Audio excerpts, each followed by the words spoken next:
Le mouvement des Gilets jaunes, toujours, encore, avec le grand débat, avec l'acte 10 qui se prépare. Et puis tout cela, eh bien, dans un contexte de campagne des élections européennes, il ne faut peut-être pas l'oublier.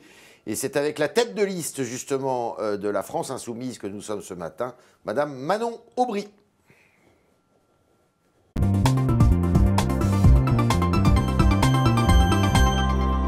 Manon Aubry, bonjour. Bonjour. Bienvenue dans ces studios. Est-ce que les samedis en gilet jaune, si j'ai envie de dire, est-ce qu'ils doivent continuer pendant que le débat a lieu? Oui, ils doivent continuer tant que les revendications des Gilets jaunes ne sont pas satisfaites. Ouais. Difficile pour moi de donner des consignes aux Gilets jaunes, mais quand on entend l'ensemble des personnes qui sont mobilisées dans les rues, ils demandent un référendum d'initiative citoyenne, ils demandent et une réforme des institutions souvent beaucoup plus large, ils demandent le rétablissement de l'ISF, ils demandent un partage des richesses plus grand. Ouais. Et au vu du cadre du débat tel. Peut-être après le débat. Enfin, Encore faut-il que le débat puisse aborder ces questions. Quand on regarde la lettre envoyée par Emmanuel Macron dans le détail, les questions telles qu'elles sont formulées, le cadre posé par le débat, ne permet pas d'avoir un débat sur... Alors on va en parler. Mais vous participez à ces samedis? Oui, j'étais présente. Tous les samedis, vous y allez? Alors j'ai été dans différentes villes. Samedi dernier, j'étais à Paris. Ouais. Samedi prochain, je serai à Paris. Probablement dimanche aussi avec la manif des Gilets jaunes des femmes, qui s'est déjà déroulée il y a 2 semaines. Ouais. Donc voilà, et je ne suis pas la seule. Vous savez, beaucoup... souvent, on oppose le monde politique et les Gilets jaunes. Comme si c'était 2 mondes différents, comme si les politiques n'étaient que des professionnels, comme si les Gilets jaunes étaient... Il y a un caractère politique dans les Gilets jaunes. Il y a un caractère politique. Et donc, il y a énormément de militants insoumis, qui ne sont pas les seuls, mais qui sont présents dans les cortèges et dans les mobilisations des Gilets jaunes. Alors, ça, c'est les cortèges. Et le grand débat. Vous y participez au grand débat? Alors, le grand débat, je voudrais avoir un message très clair pour pas qu'il soit caricaturé. Nous aurions participé au débat, nous aurions pu participer au débat si le cadre fixé par ce débat aurait permis d'aborder les questions qui sont celles posées par les Gilets jaunes. C'est le cas, quand même. Regardez la lettre dans le détail. Parce que, la lettre du président de la République. La lettre du président de la République qui va être reçue par tous les Français. Quand on regarde cette lettre dans le détail sur les 4 thèmes qui sont abordés, vous avez le premier thème sur le pilier fiscalité-impôt. La seule question qui est posée, c'est quels impôts faut-il baisser? À aucun moment est posée la question de faut-il augmenter certains impôts et, a fortiori, certains impôts. Vous reconnaissez que c'est une riches. maladie française d'augmenter les impôts. On est un des pays les plus accablés d'impôts. Ça, c'est quelque chose qu'il faut aussi démentir. C'est quelque chose qu'il faut démentir. Je vais vous le dire, par exemple, la TVA et les recettes de la TVA et les recettes de la CSG sont en augmentation constante et pèsent très fortement dans les taux de prélèvement obligatoires en France par rapport au reste du monde. Et ces impôts, il faut le rappeler, sont payés en plus forte proportion par les plus pauvres. Juste pour vous donner un indicateur de cela, les recettes de la TVA en 20 ans ont augmenté de 73%. C'est à peu près 180 milliards par an. Les recettes de la CSG ont été multipliées par 6,7. Dans le même temps, les recettes, par exemple, de l'impôt sur les sociétés ont largement baissé. Les recettes des impôts payés par les plus riches, notamment l'ISF, ont largement baissé puisque maintenant l'ISF a été complètement transformé. Donc qu'est-ce qui se passe quand les plus riches ou les grandes entreprises, je parle bien des grandes entreprises, je distingue des petites entreprises, ne payent pas leur juste part d'impôt? Il y a 2 conséquences. Soit l'État a moins de recettes et donc moins de dépenses, moins d'investissements dans les services publics, soit il fait payer là où c'est plus facile, auprès des plus pauvres, il augmente la TVA et la CSG. Un de vos sujets favoris, c'est l'évasion fiscale, notamment, parce que vous êtes issu d'une association, enfin d'une organisation non gouvernementale qui s'appelle Oxfam, qui lutte contre la pauvreté et les exclusions. Et vous étiez notamment chargé de l'évasion fiscale. On a le cas aujourd'hui de la lutte contre l'évasion fiscale, juste pour pas qu'il y ait d'ambiguïté. Oui, j'entends bien. Une personne qui s'appelle Carlos Ghosn. Bon, il n'y a aucune accusation encore ferme contre lui, mais il y a beaucoup de bruit qui court. On a appris, notamment, ça c'est une certitude, qu'il ne payait pas ses impôts en France, mais aux Pays-Bas. C'était sans doute légal pour des raisons d'inscription de son société Renault aux Pays-Bas. Ça choque quand même, évidemment. Est-ce que vous estimez que la France fait suffisamment la traque à ces grands patrons qui peuvent être tentés, justement, de résider ailleurs? Alors, la France s'enorgueillit de sa lutte contre l'évasion fiscale. Mais aujourd'hui, je pense qu'il faut avoir un message très ferme et très clair. Alors, lequel? La France ne fait pas suffisamment dans la lutte contre l'évasion fiscale, et je vais même plus loin, elle permet les systèmes d'évasion fiscale. De manière très concrète. C'est ce qu'on appelle l'optimisation fiscale. Ouais. Alors, la conséquence est la même, qui fait perdre de l'argent à l'État français. C'est un manque de volonté politique de notre pays. C'est clairement un manque de volonté politique, de manière très concrète. Dans le cas de Carlos Ghosn, Bruno Le Maire a affirmé il y a quelques semaines que Carlos Ghosn payait ses impôts en France. On voit la réponse. Carlos Ghosn est résident fiscal aux Pays-Bas et normalement dans le droit fiscal international, pour être résident fiscal d'un pays, il faut y résider au moins 6 mois dans l'année. Ce n'est pas le cas de Carlos Ghosn.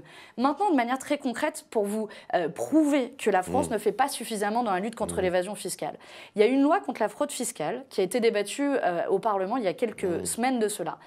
Dans cette loi, la France a discuté, par exemple, d'une liste de paradis fiscaux. Dans cette liste de paradis fiscaux, qu'a fait la France? Et ça fait le lien en plus avec les sujets européens. Elle a juste transposer la liste européenne qui comportait 13, puis 7, puis simplement 5 États. Donc il y a des trous dans la raquette? Mais ce n'est même pas des trous dans la raquette. Donc, ces 5 États qui ont été ajoutés à la liste française de paradis fiscaux, il y a les îles Samoa, mais il n'y a aucun paradis fiscal notoire, pas d'île Caïman, pas d'Irlande, pas de Luxembourg. Donc c'est de l'hypocrisie, tout ça. Comment la France peut-elle être crédible dans la lutte contre l'évasion fiscale quand elle ne veut pas pointer du doigt ceux qui l'organisent? Manon Aubry, comment on termine ce débat? C'est quoi? C'est une dissolution de l'Assemblée nationale? On rebat les cartes? C'est un grand référendum? Comment ça se termine? Vous savez, moi je suis profondément démocrate et républicaine, donc le débat dans une démocratie, il se tient devant les électeurs et à la fin il est tranché par les urnes. Donc il y a plusieurs moyens de l'avoir avec un référendum, c'est une option. C'est quoi votre option préférée? Alors notre option préférée, c'est de repartir avec un projet de société qui est débattu parce que là c'est d'accord, mais comment on l'adopte?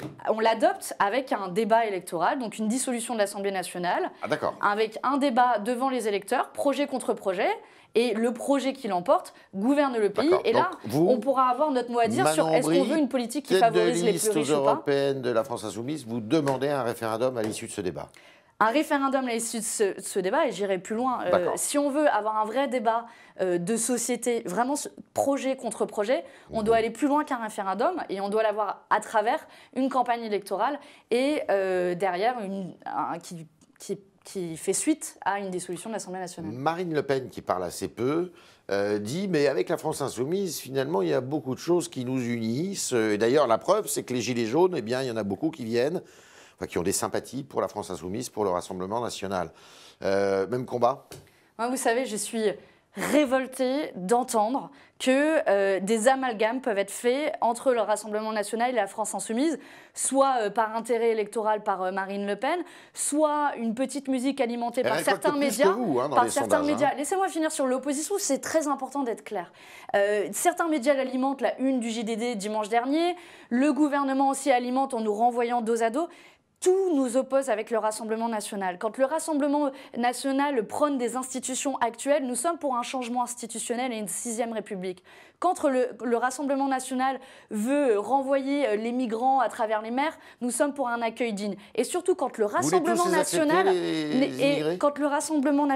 est contre l'augmentation du SMIC, nous sommes pour et nous sommes pour un partage des richesses. L'immigration dont les chiffres ont augmenté, on l'a constaté hier. Est-ce que vous êtes pour accueillir tous les immigrés? Nous ne sommes pas pour accueillir tous les immigrés, nous sommes pour élargir les conditions d'accueil. Vous savez, c'est notre humanité, c'est notre appel à l'humanité qui doit nous forcer. Ce sont des gens qui ont, au péril de leur vie, ont risqué On a les moyens de le faire? Mais vous savez, ce dogme qui consisterait à croire qu'il y a une crise migratoire, c'est faux. Une crise de l'intégration peut-être quand même, non? C'est quelques dizaines de milliers de personnes, c'est rien à l'échelle de la population française. Une crise de l'intégration quand même, ils sont difficiles à intégrer ces gens-là. Là, excusez-moi de vous corriger. Est-ce que vous pensez que la crise sociale, économique française est une crise de l'intégration? Est-ce que je pense que c'est aussi un manque de respect des tensions dans le pays, non? Je ne pense pas qu'aujourd'hui, les tensions du pays, ce sont des tensions qui sont liées aux inégalités. Et ces inégalités-là, ce sont entre une minorité de personnes qui accaparent les richesses et une majorité de personnes. Et là, ce n'est pas une question de distinction d'origine géographique ou personne issue de l'immigration. Marine Le Pen est l'opposante rêvée pour M. Macron. Bien sûr. Oui. Je pense que Marine Le Pen est vraiment l'opposante rêvée pour Emmanuel Macron, qui peut se présenter comme c'est moi ou le chaos. On l'a vu, hein, déjà quand il parle des élections européennes, il oppose les progressistes incarnés par lui, selon lui, et En Marche, et de l'autre côté, les nationalistes, les xénophobes. Et donc, c'est lui le chantre du progrès, et donc on voit très bien. Ça l'arrange, ça l'arrange. En occultant le débat de fond, parce que je pense que c'est important aussi d'avoir ce débat. Il a débattu pendant 7 heures quand même l'autre jour en Normandie. Vous savez, quand un président de la République, son seul cadre du débat, c'est d'être présent devant des maires, qu'il faut faire un bunker de la ville pour qu'ils puissent se déplacer, je pense que ça en dit long sur son isolement. Vous n'êtes pas adhérente d'ailleurs à la France Insoumise, il faut le dire. Il n'y a pas d'adhérents d'ailleurs à la France Insoumise, c'est des membres. Vous avez rejoint la France Insoumise pour conduire cette liste. Vous vous sentez comment dans ce mouvement? Je me sens très à l'aise. Je vais être honnête avec vous. Moi, je ne connaissais pas la France Insoumise de l'intérieur avant d'y arriver pour ces élections européennes. Donc j'avais des appréhensions. Je vous mentirais si je disais le contraire. Je pense que c'est important d'être sincère. Vous partagez toutes leurs idées? Parce que, juste pour finir là-dessus, je lisais vos articles et je me disais, la France Insoumise, ils ont l'air violents, ils ont l'air sectaires. C'est ce qu'on pouvait se dire. Et en fait, j'ai été surprise de la bienveillance du mouvement, de ces militants qui accueillent et qui sont ravis de voir qu'ensemble, on partage un projet de société. Donc, je réponds à votre deuxième question. Oui, c'est un secret pour personne. J'ai mis 3 mois à me décider avant d'accepter. Et pendant ces 3 mois, j'ai relu l'ensemble du programme, les livrets thématiques qui sont très riches et qui constituent aujourd'hui les propositions et le projet de la France Insoumise que je partage pleinement. Et c'est là-dessus qu'on se retrouve et c'est ça qu'on va porter dans le cadre de ces élections. Alors il y a toujours des mauvaises langues partout. Je relève, elle ne va pas exister dans la campagne. C'est Mélenchon qui va scander les moments. Prédit une figure de la France Insoumise précisément. Vous ne vous sentez pas absorbé par Jean-Luc Mélenchon? Pas du tout.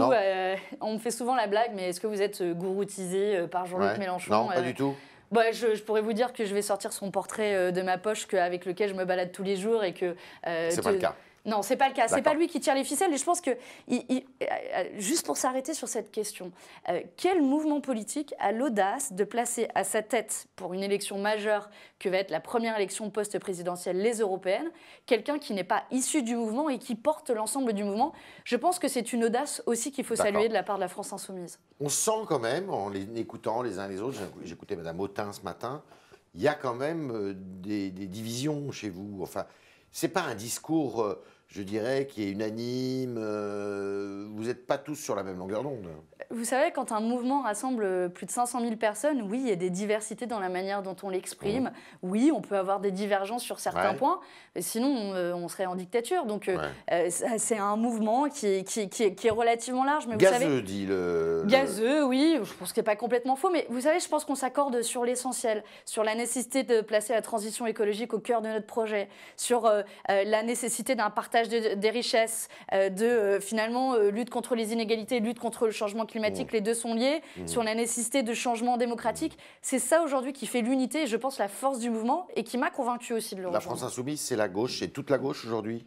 La France Insoumise, déjà, c'est la gauche, je pense. Et c'est toute la gauche alors qu'elle est complètement divisée, cette gauche? Vous savez, aujourd'hui... Balkanisée, même. Je pense que notre projet, en tout cas, devrait rassembler très largement le peuple, d'où qu'il vienne, de la gauche ou pas. Parce que, malheureusement, on a assez peu de temps dans le cadre des interviews pour parler vraiment du fond de nos propositions.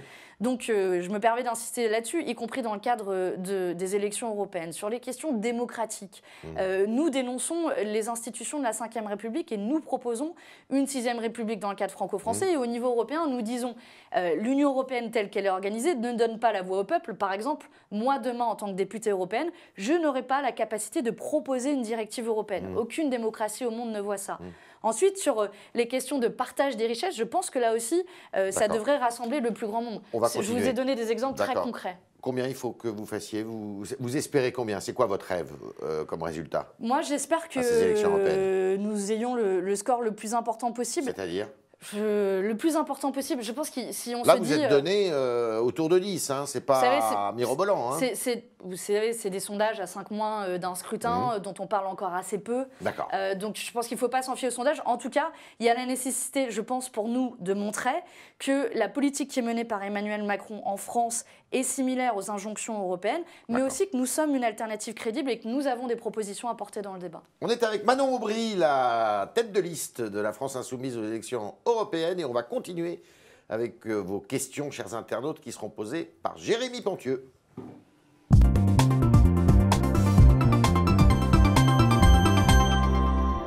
Bonjour Yves, bonjour Madame Aubry. Bonjour. Alors première question de jeune Sacha, très précis. Il nous dit, trouvez-vous juste que la majorité n'ait pas accordé la loi numéro 563 pour les personnes handicapées en couple? Il dit qu'il ne perçoit plus d'indemnité. Est-ce que pour vous, ça doit devenir une interrogation majeure?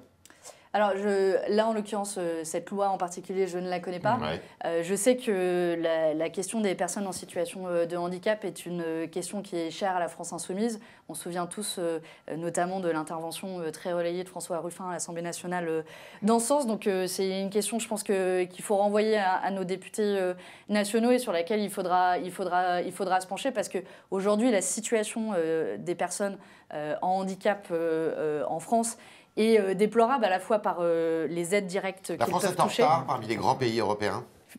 Là, je ne peux pas vous le dire sans statistiques, donc voilà, je pense qu'il faut être aussi sincère dans le débat politique. En revanche, ce dont je suis sûre, c'est qu'on retrouve énormément de personnes en situation de handicap parmi les plus précaires et les plus pauvres. D'où la nécessité d'agir à leur côté, notamment pour revaloriser leurs aides. Il y a eu des précisions sur le service national universel qui commencera en juin dans 13 départements. Un internaute nous dit qui va le faire s'il faut venir en volontaire, il faut le rendre obligatoire. Est-ce que vous y seriez favorable? Est-ce que vous êtes favorable à ce service national universel? C'est une bonne question sur le service national universel. Je pense qu'il y a des bonnes questions qui sont posées. C'est celle du rôle de la République dans la formation, l'accompagnement des jeunes. Moi, j'ai tendance à penser que ça reste en premier lieu le rôle de l'école. Je pense que je n'ai pas une opposition de principe au service universel, mais mon premier réflexe, c'est de me dire pourquoi l'école ne joue pas ce rôle et pourquoi l'école, qui est cet outil de promotion républicaine et d'équité, mais aussi d'éducation citoyenne, finalement ne joue plus ce rôle, et on crée un autre dispositif. SNU, comme on l'appelle, il faut le rendre obligatoire? Je pense qu'à ce stade, tant qu'on n'a pas tous les détails, c'est difficile de répondre sur son caractère obligatoire. Et je renvoie de nouveau au rôle que doit jouer l'école dans les missions qui sont accordées au SNU. 14 chefs de services hospitaliers ont mis en garde sur l'état des services d'urgence et demandent à eux-mêmes un plan d'urgence. Est-ce que le service hospitalier doit devenir une mesure encore plus urgente pour vous? Est-ce qu'elle est mise en avant suffisamment? Une priorité. Oui, et honnêtement, je pense qu'on n'en parle pas assez. La révolte populaire, c'est aussi celle de services publics qui sont de plus en plus délabrés. Et vous savez, on dit souvent, et Emmanuel Macron l'a redit, si on rétablit l'ISF, ça ne va rien changer pour la vie des gens. Si on rétablit l'ISF et qu'on récupère 3 milliards d'euros dans les caisses de l'État, eh bien, on peut ouvrir à peu près 150 à 200 hôpitaux. On ne l'a pas fait, mais c'est un choix politique de la part du gouvernement. Et donc, aujourd'hui, nos hôpitaux se meurent. Il n'y a pas un hôpital, vous n'avez pas trouvé un témoignage de personnel hospitalier qui est désespéré face à la situation des hôpitaux. Et dans une des plus grandes puissances au monde, cela doit vraiment nous interroger sur l'état de nos hôpitaux. Alors, les étudiants insoumis de Sciences Po de Lyon nous suivent sur Facebook et ils ont une question pour vous. Comment lutter efficacement contre l'évasion fiscale à l'échelle européenne, nous disent-ils? Alors, vaste question. Je vais vous faire 2 propositions très concrètes. Très bien. La première, c'est une liste crédible de paradis fiscaux. Ce que vous disiez tout à l'heure. Que je disais tout à l'heure. Vous les évaluez à combien, ces paradis fiscaux? Alors, quand je travaillais à Oxfam, quand on utilisait les critères de l'Union européenne qui n'ont pas vraiment été appliqués, on arrivait à 35 paradis fiscaux. Dans le monde? Dans le monde, auquel il fallait rajouter les 4 pays européens qui n'étaient pas aussi listés par l'Union européenne, à savoir l'Irlande, les Pays-Bas, le Luxembourg et Malte. Pour ceux qui sont dans l'Union européenne. Qui sont dans l'Union européenne. Et deuxième proposition que l'on portera aussi dans le cadre de cette campagne aux européennes, c'est un taux minimum d'imposition effectif au niveau européen. Parce que qu'est-ce qu'il est en train de se passer? C'est quoi un taux minimum? Alors je vais vous expliquer. L'Union européenne, au lieu d'organiser la coopération, celle qu'elle nous a vendue, elle organise la compétition. Donc concrètement, les États, les uns après les autres en Europe, baissent leur taux d'imposition sur les sociétés, offrent des avantages fiscaux, notamment l'Irlande. La Hongrie vient de baisser à 9%. Et donc l'Union européenne a organisé la concurrence. Et dans ce contexte-là, il faudrait un taux Quand je travaillais à Oxfam, on a tracé la courbe, continué la courbe de baisse de l'impôt et on arrivait en 2050 à un taux d'imposition zéro. Donc concrètement, les entreprises ne paieraient plus 1 euro d'impôt en 2050. Il faudrait un taux unique dans toute l'Europe? Alors ça, c'est l'idéal, un taux unique, mais à minima, il faut cesser cette course à la concurrence fiscale et dire stop, on arrête de baisser sans cesse. Pour arrêter? Eh bien, on change les règles au niveau européen de décisions en matière fiscale et on met en place ce taux minimum d'imposition. C'est ce sur quoi on va se battre, y compris avec nos alliés européens. Le défenseur des droits veut la suspension des lanceurs de balles de défense. C'est une information qui est tombée peu de temps avant le début du talk. Et Hervé nous dit « Je ne suis pas d'accord. Quand une manif est interdite, les manifestants savent qu'ils prennent des risques. » Alors, c'est son avis, bien entendu, mais que pensez-vous de cette Alors, parce qu'il y a un grand débat en France voilà, là, actuellement sur effectivement les outils utilisés par les forces de l'ordre pour faites bien de le rappeler parce établir. qu'on a beaucoup parlé des violences à l'encontre des journalistes ou des forces de l'ordre que je condamne et que je déplore, mais on a assez peu parlé des violences aussi des forces de l'ordre à l'encontre des manifestants. On est à plus de 90 blessés, donc c'est beaucoup dans une mobilisation. Vous savez, moi, ma formation initiale, elle est en droit de l'homme. Donc je suis très attachée à la question des droits de l'homme.